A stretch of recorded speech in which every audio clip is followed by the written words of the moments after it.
Hey everybody, welcome back to another Quick Tie. My name is Tim Hepworth here with Fly Fishing Bover Outfitters and Thursday Night Live Fly Tying. And we want to thank Western Canada Fly Fishing Guide School for bringing you this Quick Tie tonight. We are working on an awesome little fly, the Rainbow Dart. And now this is coming out of Season 6, Episode 11. You can see the fly just down below me there. A fairly simple little tie, but great effective pattern and a little twist on a few different patterns kind of all put together. I'm going to be tying out of my Season 6 kit tonight, so if you are, go ahead and grab that Episode 11 out of there. You'll see which one is that. If you're not out of our kit and you're just using the individual kits, nothing changes, just follow along. You'll have all the materials. And if you don't have a kit, that's fine. Just head over to our website, full material list is there, and you can follow along with your own materials. Don't forget to like and subscribe to this video. Hit that little bell icon, it's gonna notify you next week when we have a couple more patterns coming your way. And yeah, why don't we just get right at this fly? So let's head over to the vise. You can see this little guy here, the Rainbow Dart. Really cool little bug. We're gonna be tying this in about a size 14 tonight. It is a nymph pattern where you're gonna use a little bit of extra weight on top of that bead as well. If you had a tungsten bead, you would maybe avoid using extra weight, but this is how we're gonna do it. I'm gonna be tying with some UTC 70 in red as my thread. Okay, well, let's go ahead and get this one out of the vise. Let's get a hook out of your kit with a bead on it, and we'll get that set up in the vise and we'll get going. So remember, as always, you want to put the hook point through the smaller side of the bead, the smaller hole to start. There we go. Okay, so it's not a super small fly, but it's also not a really big one, so you got to work around the size a bit. And I will say that less is more on this one, especially with your thread wraps, as we're gonna take up that hook shank and fill it up really quick. So the first thing I want to do is we are going to use some medium-sized lead wrap on this fly. We're just going to be putting a couple of wraps. It helps build up a little bulkier thorax as well as added some weight. We had, like I said before, a tungsten bead. We probably would avoid this part. This is what we're gonna do. So I'll go ahead. I just like to grab kind of one tip. I'm just gonna do maybe 3 turns. And now I'm gonna go ahead and grab my trusty Dana scissors and come in here and clip out this one side. And what I'm gonna do on this side for now is I'm gonna leave it. I'm gonna take a little bit of fly tire cement or some super glue. I'm just gonna put just a small dab right behind the bead on the hook shank. So when I slide this forward, it's gonna hold that in place really well. And when I do some thread wraps up against it, it's not gonna force it back down the hook shank or anything like that. It's gonna hold it in place. It's gonna snip out that little end, make sure that you can tuck in that little lead wrap so it's not sticking out. Go ahead and grab my thread. I'm gonna start it just behind those thread wraps. Come in here, put a few thread wraps down. You can either break off that tag end or cut it out. I'm gonna take my thread wraps just back to the edge of the bend, which on this specific hook is gonna be right around that barb on the hook, okay? Then I'm gonna come back up just a little bit. Just in front of those lead wraps is where I'm gonna start tying in my tail material. So we're using some saddle hackle for the tail, and we're gonna be doing it with a red saddle hackle, but not all of the feather is gonna be as good as certain parts. So what we wanna do to start off with is we wanna kind of peel this down a bit, get those fibers to stand up for us. Now you want to go where you can get away from all that fluffy web on the bottom. So all feathers kind of have that at the bottom, but we want to avoid that. We want the nice stiff, kind of more straight barb. So I'm going to peel off that bottom stuff just to get it out of the way. And it'll start to expose some of these guys. That's a lot better. So I'm going to grab a handful, probably somewhere in that 8 to 10 range. As far as a number of those fibers, kind of just pardon them off like that. It's kind of important though, when you grab them, you want to try to keep those tips somewhat together and even. So when I pull it off the stem, I'm going to immediately go in and grab the butt ends and make sure that they're roughly in that same length range. That'll be a good amount for this tail. So when I'm tying this in, what I want to do is I want to measure so that it's roughly just shy of a full hook shank in length out the back of the fly. So you kind of readjust it in your hands, measure it. Yeah, that's gonna be about right. So I transfer it to the back here. I'm gonna start to kind of look at this and see that that's the distance I want. Switch hands, keeping a good pinch on those little fibers off the feather while also keeping them up off the hook shank slightly. So when my first wrap comes in here, it's gonna start to bind. I'm gonna do a little bit tighter one, and then I'm actually gonna lift up and start taking wraps rearward. Now what this does is it allows me to keep those tail fibers right up on top of the hook shank and not going down either of the sides. So once I get to, again, that barb, I can let it go and there's my tail. Okay, then I just gotta come in here, trim out the butt ends of these, kind of just behind those lead wraps. This is all kind of starting to build into the taper that we're gonna be building onto this fly. So we want it a little thinner at the back end and building in bulk as we come up to the top. Now you got some size small silver wire. We're gonna tie this in next. I'm gonna do it on the near side of the fly. Again, I'm gonna start just behind those lead wraps. Again, adding a little bit of bulk. I'm gonna bring that all the way down to where I tied in the tail. And I'm just gonna leave a little bit of thread down because I'm gonna now build a dubbing noodle. So the next material we're putting in is this dubbing. Now this is kind of a funky dubbing. It's a synthetic, so it's quite slippery, but it's got that beautiful rainbow color in it. It actually works well into a dubbing noodle. It gets really nice and tight, which is what we want for this fly. So go ahead, grab yourself a decent little pinch off there. Likely won't use quite all of it, but that's all right. Now remember, when I'm making my dubbing noodle, I'm exposing this thread to my fingers. I'm gonna put the material between my fingers, and I'm gonna rotate my fingers in one direction. Not both, okay? Not back and forth. I think Dana's losing his mind over there that he doesn't have my favorite song playing whenever I say those words. That's what makes Yeah. it beautiful. I was wrong, he found it. Okay, so I'm gonna start off right here. I want it to be, my dubbing noodle to be a little thinner at the back than it is as I move up, because again, I'm building that taper. So as I come closer to myself or further down the thread, that's gonna be closer to the head. And I'm gonna add a little bit more dubbing in this bottom section to create a little bit more bulk.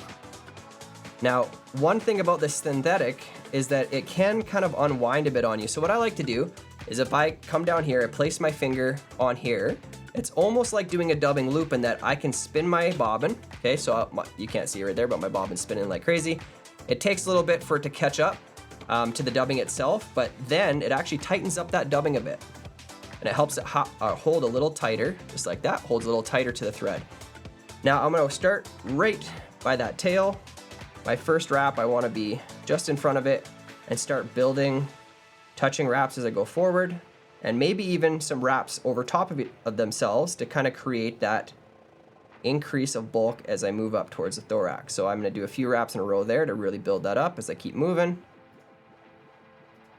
And as I get up close here, I'm up on the lead wraps now. I need to leave a little bit of space on those thread wraps for the actual thorax of the fly. So I've got just a smidge too much here. I'll pull it out, and I'm gonna advance my thread just in front of the dubbing that I placed in. I'll leave my thread there for now. So it does look bulky, but we also are gonna bring it a little tighter with our wire. Okay, so now I'm just gonna do some open palmered wraps, putting a nice even amount of pressure.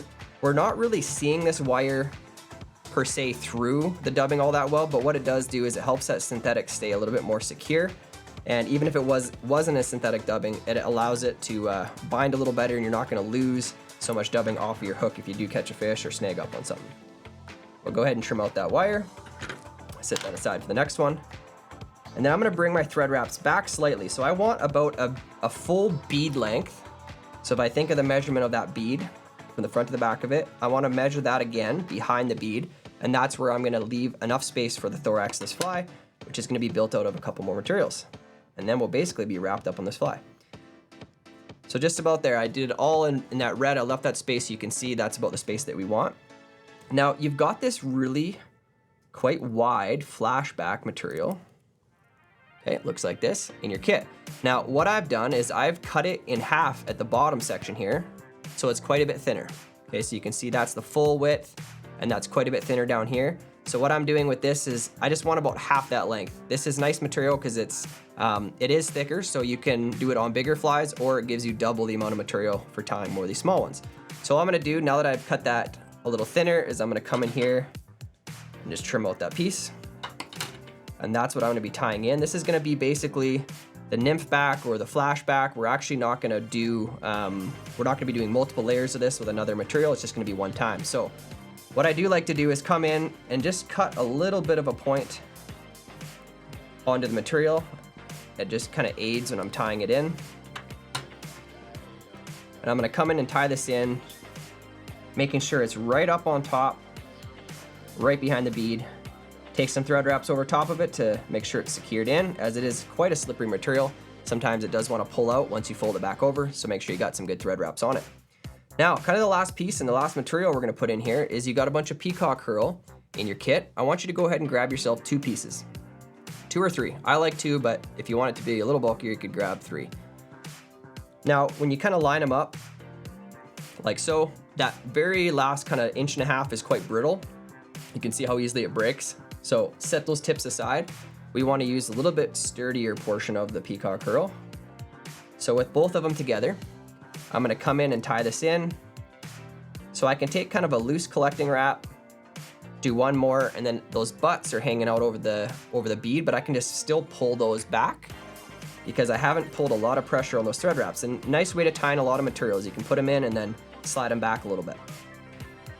From here, what I'm gonna do is I'm gonna make some nice palmed wraps forward, but what I wanna do is bring my thread right back to where I'm gonna start wrapping. And what that does with peacock herl is, if I wrap against the thread the whole way, it actually helps stack the peacock herl against itself instead of trying to separate, which is nice. It makes it look nice and full. Once I get to the bead, as always when we're tying off a material, we're gonna come behind it, then in front of it, and repeat. One more time. And then I'm gonna come in here and I'm gonna trim out those butt ends. You could set these aside and use them on the next fly. These are very, very long peacock herl. You can get good use out of them. Now the last thing I gotta do is pull over my flashback. And I'll pull it right back over towards the front. I like to place my finger on it to start with. It kind of helps it stay up on top. And then all I'm gonna do is place a thread wrap right over top. So you can see if I show it to you, it's right up on top, centered, which is where we want it. I'm gonna take a couple more thread wraps right there. I'm gonna lift it and pull it backwards and make sure I slide a wrap in front of it. And then I can come in here and trim out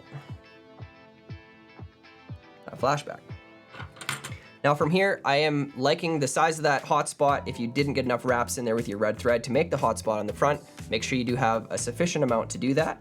I'm not gonna actually whip finish this because I'm gonna be putting some UV resin on top over the thread wraps, and I'll just be able to cut it out without ever having to put a knot in this. So I'm gonna come in here with some bone dry solar res. I'm just gonna put a little touch of it over that flash. Not trying to create a big bubble back on this or anything, just enough to let it soak in there. Hit it with my light and cure it. Give it a good 5 seconds. Now, if I go ahead and I release tension off the thread like this, I'm gonna tell that it's locked in place by that glue. By giving a little tug, I can see that it is, so I know I can just go ahead and snip out my thread. Trim that out. Now, with this specific dubbing that we've got here, you can see there's some little pieces that are kind of sticking out all over. I personally on this pattern don't really like them to be super long, so I'm gonna come and trim those back just a smidge.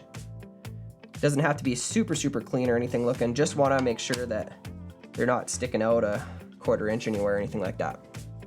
And there you have it, guys. That is the rainbow dart. This is a size 14, great little bug. I would try tying it even smaller and maybe even as big as a size 12. And give it a go. It is an attractor pattern, not really trying to simulate anything in particular, but maybe it's just a little bit enough different to fool those fish on when they're a little more finicky in your home waters. Okay guys, I wanna thank you again for joining us for this quick tie. Again, my name is Tim Hepworth here with Fly Fishing Boat Outfitters and Thursday Night Live Fly Tying. Don't forget to like and subscribe, hit that bell icon, and we'll hit you up next week with a couple more flies. Okay, have a great week.